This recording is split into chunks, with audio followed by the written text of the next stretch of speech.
mais que produzam cenas tristes e chocantes, as guerras também trazem progresso e desenvolvimento. Pode parecer estranho, mas muito do que usamos e consumimos surgiu como inovações no período da guerra, até as mais inofensivas e apetitosas. Por isso, a inovação sempre foi importante nos tempos de paz e também nos de guerra. Por sinal, a relação das guerras com a tecnologia é muito grande. A história da guerra tem relação direta com a história da humanidade. Basta olhar as armas e ver como elas mudaram com o tempo. Primeiro machados, lanças, espadas.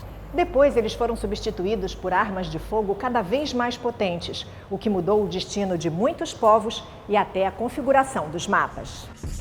Para entender melhor a evolução da guerra, sua história foi dividida em gerações. Nas guerras de primeira geração, a transição para as armas de fogo. Com a Revolução Industrial, elas passam a ser produzidas em larga escala.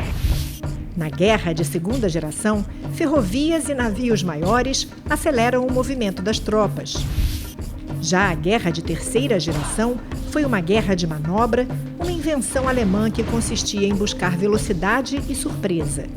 Na Segunda Grande Guerra, praticamente todos os exércitos eram mecanizados. A aviação aeronaval, as forças de submarinos, as forças blindadas, os sistemas de guerra eletrônica, a utilização de radares e assim por diante. Numa guerra como a Segunda Guerra Mundial, havia muitos militares em campo de batalha. Mas esse cenário deve ficar cada vez mais raro. Com o avanço da tecnologia, entram em cena novos elementos. Veículos aéreos não tripulados, drones, equipamentos com maior alcance, inteligência artificial, robótica.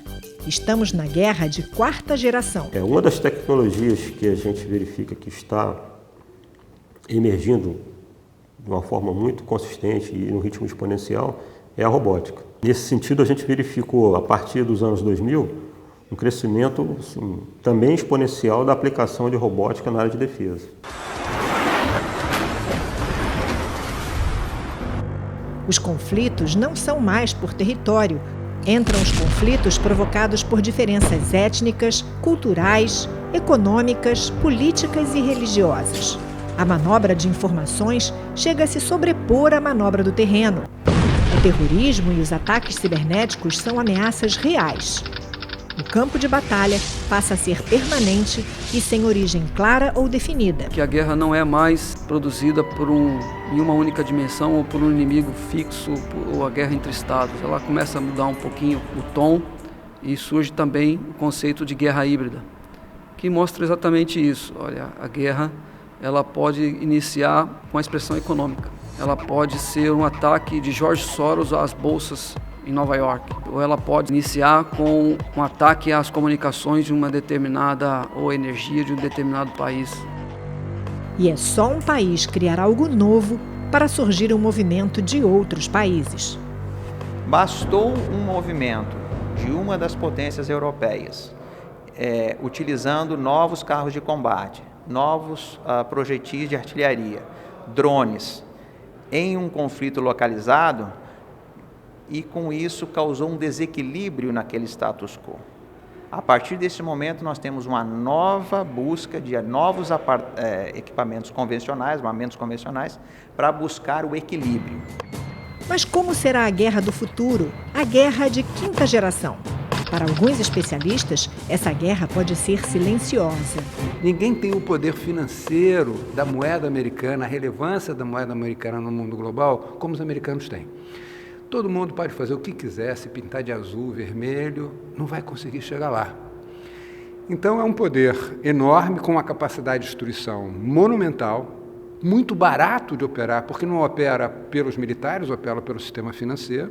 Ele isola uma pessoa, ele consegue fazer, os americanos hoje conseguem fazer uma crise de 2008, por exemplo, que afetou o mundo inteiro, localizada, e operar aquilo ali dentro, com uma capacidade de destruição e de descontrole na economia vítima monumental. Isso é uma forma nova de guerra, eles mesmos falam isso é uma nova maneira de fazer guerra, e que eles acham, inclusive, muito mais eficiente de que todas as formas de sanção que eles tinham no passado. Através de ataques cibernéticos, você pode reduzir a infraestrutura de um país, pode minar a defesa de um país sem que nenhum armamento seja disparado. Por isso que é muito importante dominar essas tecnologias. Já os filmes costumam mostrar um futuro sombrio, com armas poderosas e robôs contra humanos. Será que chegaremos a ter uma guerra com ou contra robôs? Alguns são mais adeptos de que haverá uma guerra de robôs, outros acham que isso aí é ficção científica, né? Eu diria que nós estamos muito distante disso, né? A inteligência artificial, que faz um papel muito importante, ainda está nos primórdios, apesar de ser uma ciência que começou nos idos do século passado. Nós observamos tendências, quais sejam localizadas, com objetivos políticos limitados, no meio do povo, mas com conflitos de alta intensidade. Caminhamos para uma hiperconectividade, isso é algo que vem acontecendo naturalmente, é uma supremacia do software sobre o hardware. O impacto da inteligência artificial vem sendo apontado por vários especialistas como algo que vai realmente causar uma disrupção na guerra do futuro. Eu vou começar de um cenário em limite, né, traçado aí pelo Exército Americano para 2050, né, que é um cenário de convergência ciberfísica, ou seja, o soldado ele vai poder ter um chip de monitoramento das condições biológicas dele, ele vai poder ter um chip de pré-processamento das informações que ele vai receber, ele vai poder conversar, né, de alguma forma com uma interface apropriada com um veículo autônomo que está com um sistema de inteligência artificial, que por sua vez está fazendo um monitoramento, né. Uma vantagem, se você tiver um sistema com um imaginamento radar, por exemplo, ele pode percorrer todo o ambiente milhares de vezes por segundo, né? E ao detectar algo, ele pode avisar o soldado. E como o Brasil está se preparando para a guerra do futuro? O Ministério da Defesa tem uma concepção estratégica para ciência, tecnologia e inovação, é buscar tecnologias que sejam sensíveis, que não sejam negadas, né, por serem estratégicas, né, e que têm potencial para contribuir para essa concepção estratégica maior. Nós estamos fomentando a base industrial de defesa. Somos nós que injetamos recursos nessa base industrial de defesa, que é responsável por fazer girar a economia em diversas regiões no Brasil. Nossas indústrias de defesa, elas estão passando por um momento de crise, sendo muitas vezes absorvida pelo cenário internacional. Mas hoje, numa conversa com o presidente, eu vejo estratégias importantes nesse direcionamento. Eu acredito que a perspectiva que ele vai nos trazer hoje, e pela conversa que tive com ele de manhã, é que as indústrias estão se preparando para atuar na indústria 4.0. Se queres a paz, prepara-te para a guerra.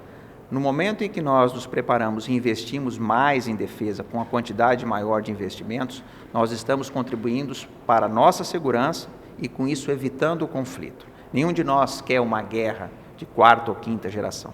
Nós queremos que ela não aconteça, mas só vamos tê-la à medida em que nós tivermos uma força armada, com bons recursos humanos, como nós já temos, mas que ela esteja acompanhada de equipamento, de material bélico, que sustente essa dissuasão. Com tantas novidades surgindo na indústria relacionadas à tecnologia, novas oportunidades no mercado de trabalho vão surgindo e algumas profissões terminando. O que vai acontecer com o mercado de trabalho e a formação profissional é o que você vai ver na próxima reportagem da série Indústria 4.0. Pode ser que isso gere desemprego? É possível, né? Mas mesmo que isso não gere desemprego, vai gerar uma grande pressão, né, para que exista maior qualidade da mão de obra. Então, em termos de Brasil, nós precisamos primeiro de estudo para apoiar as empresas que tenham interesse para isso.